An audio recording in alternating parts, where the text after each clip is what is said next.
na me hwe o mani mu no me hwe Mahama ni na me ko hwe na kwasi ene ya me ani me hu so o mabo ene agama haba fake na ayi former KB boss ede ba hana na agama o bi koma o mi o ma twa bi se boom because we should go Mahama ni a ontimi nya yayi ontimi ntekra wo de opa ko da ko hwe nani tama no di asofo ene ehemfo na tem no ko na ko hwe nani so otimi bie nani a nani na ase ni nyina no emuamu a ayayi na wunya nsi aba obi akra no ani ase emuamu ase Mahama na obi asraw mambo America ape no ani abre andi si fo afa no manum ho mabegu mu takani mase magu hari na nu idrusu ani mase pese mugu o mani mase die na ase ado kra de ka ye mo amasem na so ye Ghana fuyi abebia no ye hwehwe nkofo papa na asa ye good opposition people betimi amaye nyina na ma o man na koso tama who ni say NDC antimi amma NPP opposition anaka mo pa wo betimi aye ama o matimi ama oduma no mo ye netimi aye den dia ma wo mo omo policy ne say policy ban no mo de ba 2016 ya bai ya say ya the free education na ba what you say omo so mo policy ne say what the policy ne say obemu obi akobi aba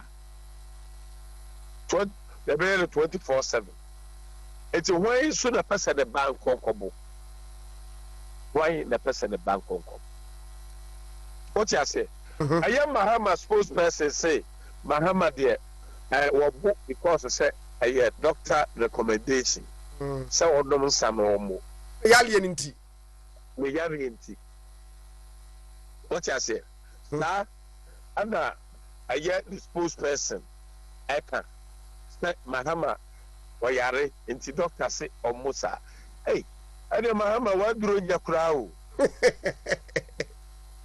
waduro nyakura because we are yeti anu awanum sana udi him for atem na udi asofo atem o say jo Mahama o say Yankopon abegu wani mase hwe say o ma Kevin Taylor edi him for atem o ma Kevin Taylor edi asofo atem o ma Kevin Taylor edi enkrabofo atem o say nu apia free one oh say apia free one oh ti do Mahama nya obi a wo wadwen say wo ba no aba besum Ghana o oni bi na ha na nyansa ni nimdiye wo hwa Ghana yam fum so ye ne say ba bi o mampanyi dada akofo de Ghana ko duru na wo sanke try MPP ma o mu break 8 ni ehunu ba bi a Ghana be ko duru because NDC na o ma sase free 1979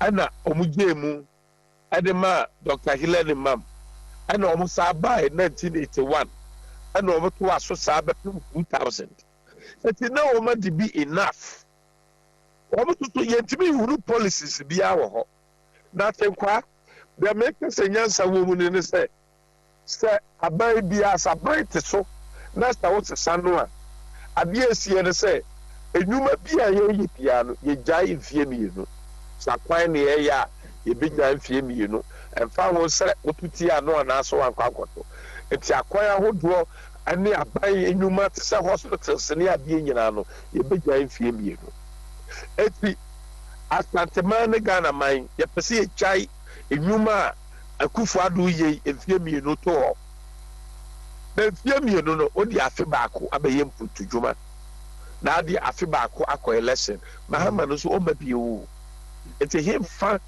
na akoko hu no hwe we kura akọ election no eni odi atemo na o ko bie wo eni o beje ya papa and one said you flow come here na catch dey say onye ready na Mahama be di atem ye nyina sorry a na yeti because some put word the fa ayat die eluti no so o shebo eluti no so osro say obesia ba omia me fa kwanya iso na wafi the case yi me de afre a American embassy. Let me speak it in English. I'm pleading to American embassy and all the embassies in Ghana, especially the UK, Germany, Canada, and others, and also China, that every serious candidate, political party candidate, when we are going to the election, you should debate as Kamala Harris and Donald Trump has done in America. When the UK Prime Minister, and now the minister, then the Conservative and then the Labour, they also debated. So on this note, we are pleading to all the embassies to advise John Mahama to meet Bawumia for debate. If he refuses, then they have to turn him down because he don't have anything for Ghana. Even the position he's seeking for, he don't know the position, or he don't have the respect for the position he's seeking. So I'm pleading to the embassies. Wow. And John Mahama, I'm pleading also to the Christian Council. I'm pleading also to all the chiefs in Ghana and the pastors in Ghana and the teachers in Ghana that Ghana, we are developing. Now Ghana has changed. The 8 years ago and 8 years now, Ghana has changed. So the Ghana, we should debate for us to know who wants to be the leader to lead this country. It's very important. Right. This is my plea to the all societies and churches and all the Ghanaians, both abroad and local. This is my pleadings. You have said it all. Thank you. Me bro for say Just I say idea no. Was around corner so table of no. No, focus right. We are making. I think I forget the hour. What table of no graduate. Oh, emuda was send the other pa. Oh, no, focus right. We try to. No, why we are prampel? But chairman, before I make jam quick one, Enfidie ya odaya sumo no ne Dr. Mahmoud Bom ye di hu nkomo ma omutu ana mo man ne mensi bia no ye di mfidie dia ba wo mo de baba adwuma se be o makwan beti atumpon nanwe wa wo mantem watwoma mponua NDC secretary ne edom bi koya wo mo pa ho to mo kokko ye ania wo ho sem bi ma adwuma de nantimi anwie peyo enra na sane ne wodo ani kirem ewo gomu awasa NDC fo MP on no Adi Jack akobo ayewomo a operate machine ba ku tiri ho ema wo de che akobo mo obra na omo pa ho ntoma ne akoso Ghana hayi ebeboa ma aman yetimi akoya nim ba the master de say anya sa na Mose pe Mose ye de man say so bi eye obone afache no but enam akoma de nti ade a Mose kan ne say so bi bo wa boni bi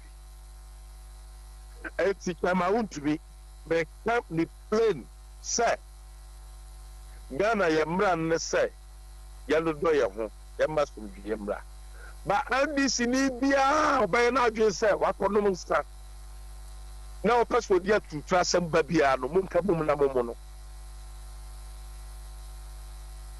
mo kamum so di ade ko bo obi wo di ade ko bo obi wo di che ko bo obi na ye bo obi ya bobi mummuno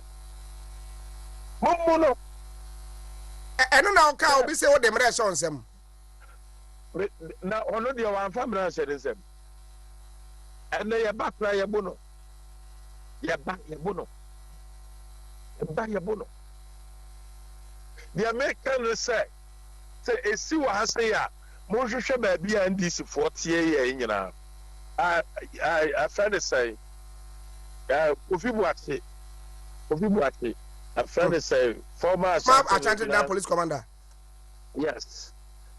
Kofi, okay, say, Diabo man, who ye? Not Diabo, Musoton, we, any other. By a source which I said now, and a number me the we, Cocomano. Na Yakubo, trio, a man who ye. We will not see Buddha or Wahefa. But you watch it, Sabasa, say, be a bar, say, Yipa. We will hold you responsible. I'm not the idea. Well, now through GPO, I will keep your best rule.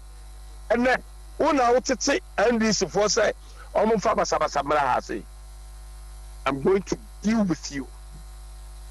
I'm going to deal with you. To me, I will deal with you. No matter near I will deal with you, Kofi Boakye. I would deal with you. Now, but Bia, Mobos, Kofi Boakye, Baha, Ibiano. Don't say no, I'm on Faram citizen arrest. Now, I will hand over to the police. Wow, Bacheno. But you know, telling you, it is our year, I just said, as not tomorrow, I say, I know they buy a year. What I say, there were near my prayer, but yet. Or Jack the toy backers. I'm telling you, this is the strong warning. This is the strong warning. Now, I said, I need you. I'm my family demonstration now. I told you. Demonstration in the park. I said, can't any back crank.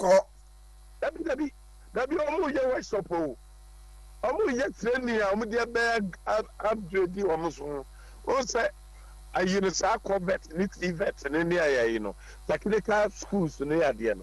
I'm cool. Anna, Quara youth near the end, will be a school. Obia will say, stand by me about you here, Uganda Kaduko University free. Young mammy, young papa. Would you say, I say, now?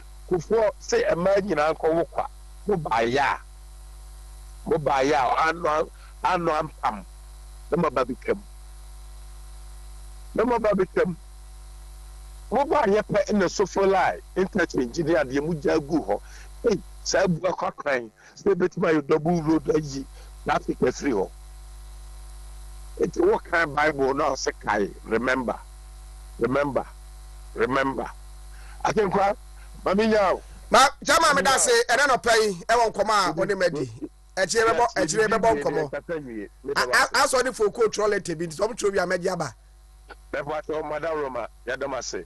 Eti bread semu no ye de ewura ba wumia ye de time o de ba asante ma mu no ye de bebre mu bi o. Bebre mu dama se. The Asante Regional Chairman for MPP. Chairman Badan Enyameba Entwibu Asiako. Chairman Wontumi.